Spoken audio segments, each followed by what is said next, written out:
everyone, Alexandra here, owner and founder of Vinok, which is a personal style company based out of Washington, D.C. area, the national capital region in the United States.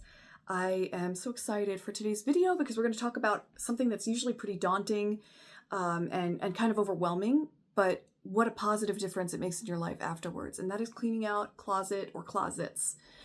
So there's a lot to it. It's one of many services I offer as part of my company.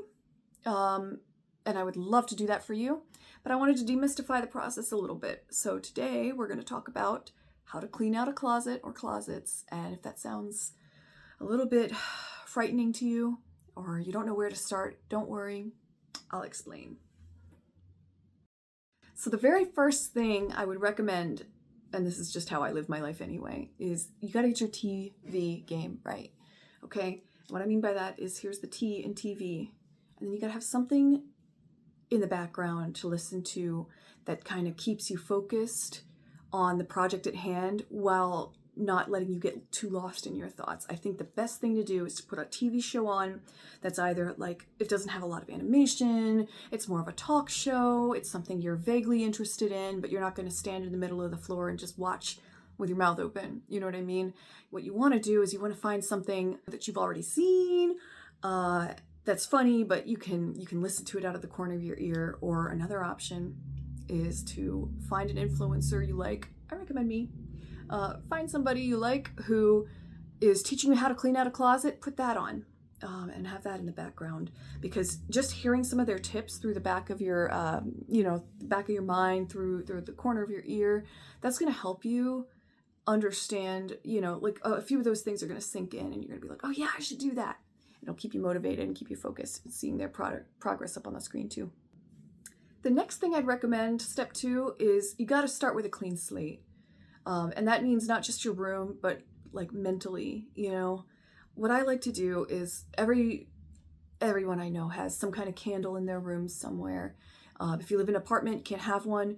Maybe plug in one of those oil scented plug-ins in the wall or something like that. Just get a good smell in your room, just something vaguely, relaxing, so that you can, I recommend like a fresh scent. I have a cotton one going right now, like a cotton eucalyptus rain. Oh, it smells so good.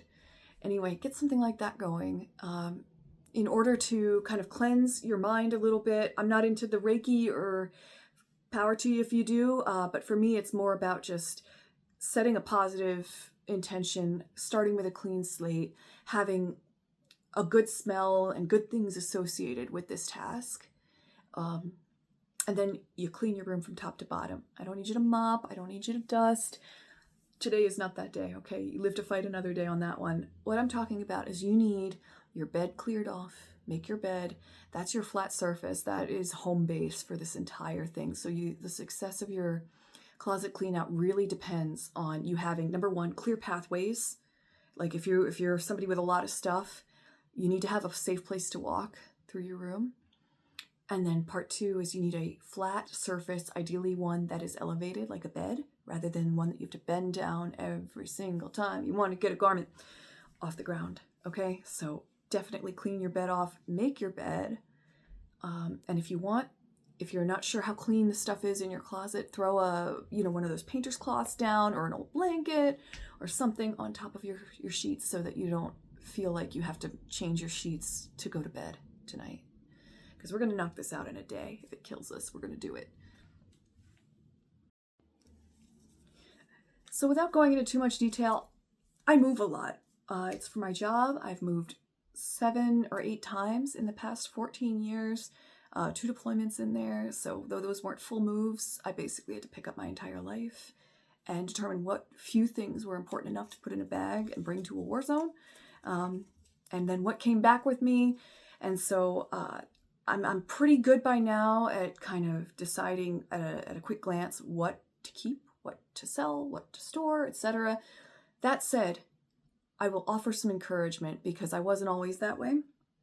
I am such a sentimental person. Anyone who knows me will tell you that I will get schmoopy over just about anything. I could see like a baby bird and I'd be like, it's so beautiful, And so imagine the impact that has on things like clothing. I love to dance, you know, and so when I have a dance costume from when I was 12, and I'm just like, I remember that recital, and my dad was in the audience, and my mom helped me practice, and she watched me do dances in the living room, you know, over and over and over. And I spin into this cycle. This is why the TV helps. Just saying, that's why it helps. I spin into this cycle of, here's all the reasons I love this garment. I do this with people too. It's a problem. Here's all the reasons that this thing is amazing, and I don't see what it's doing for my life currently. And the answer sometimes is it's weighing me down. It was a wonderful thing. I could take a photo of it.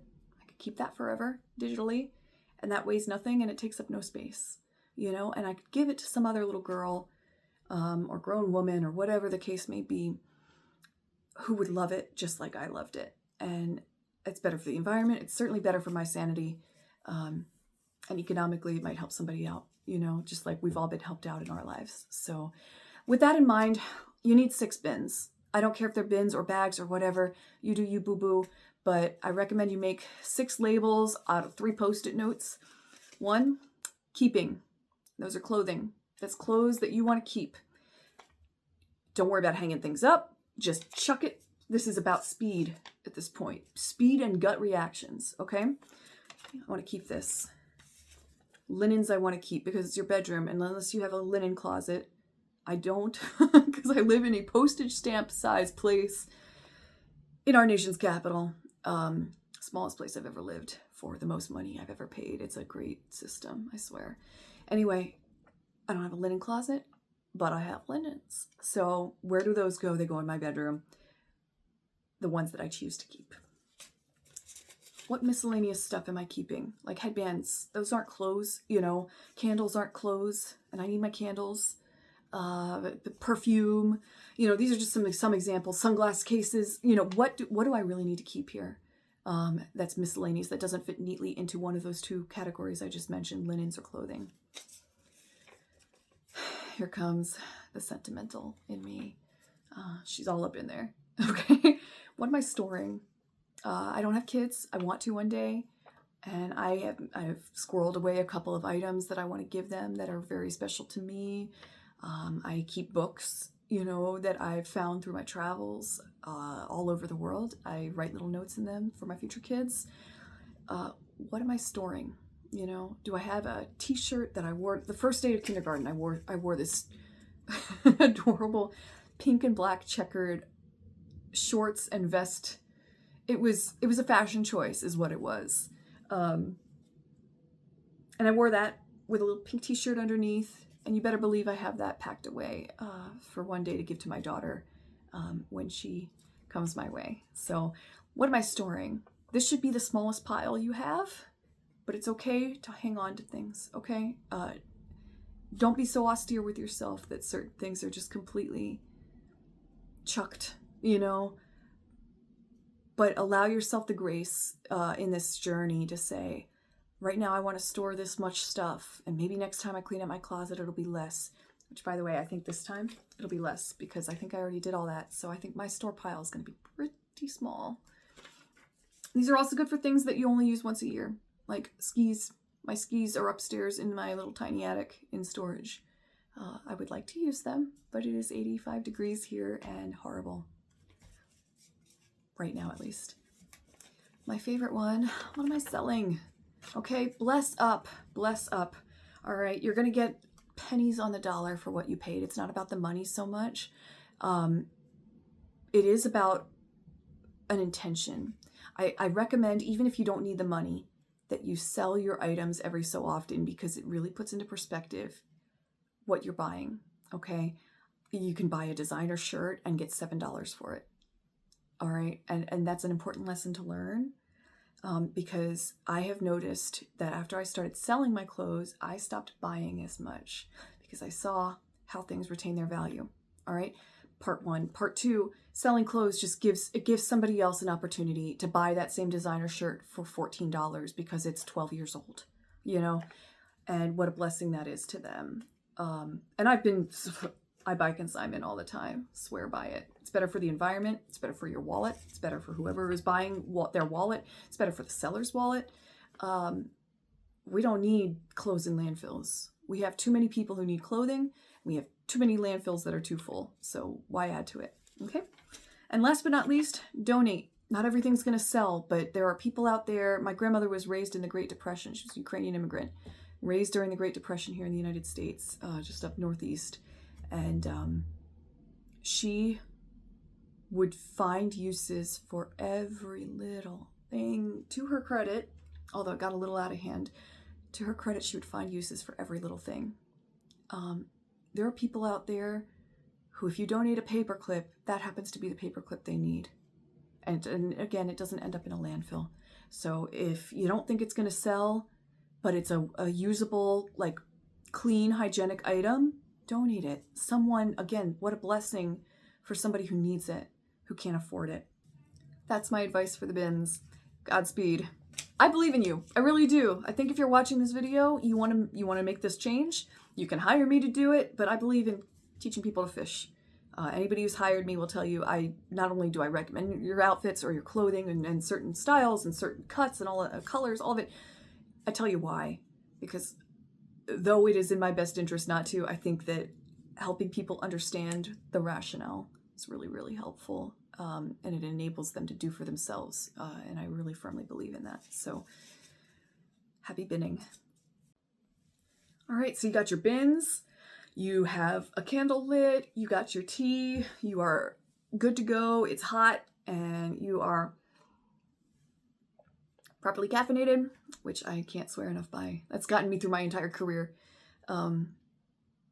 Now it's time, everything's out, it's going to be overwhelming, okay? But take that feeling of like, oh my God, what do I have here? Take that visceral discomfort and turn it into like fuel. You know what I mean? Like, oh, this will not stand, not in my house, you know? And then from there, rip and snort, baby. You got this. Like, start sorting your basics. Okay, what items do I own that are black, white, beige, gray? You know, what can I wear with pretty much any outfit at any time? Sort all your basics aside. Who cares if they're shirts, pants, whatever, doesn't matter. Just go by color. Get all your colors, your black and white and beige tones type of things, grays, out. Put those in one place. Those are your basics. You're going to sort through those. Those are not off the hook. You're just setting them aside. After that, you're going to go and sort your linens out. You know, start putting things in bins and deciding, is this a linen I need to keep? Is this a shirt I need to keep? You know, etc. You got to start sorting items into 4 categories. Basically, you got your basics, you got your linens, you got your accent pieces. So anything that's not black, white, beige, gray, you know, if you've got a bright red t-shirt, that goes in your accent color clothing, okay?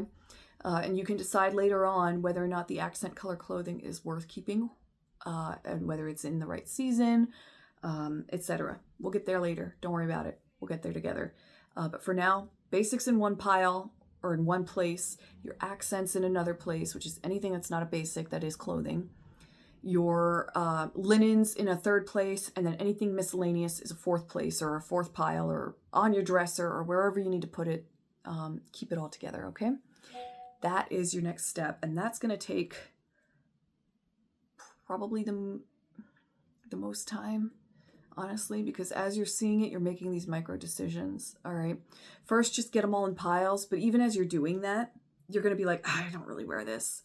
If you get that feeling, just chuck it. Just get rid of it. Donate it or sell it. No need to do that twice, you know?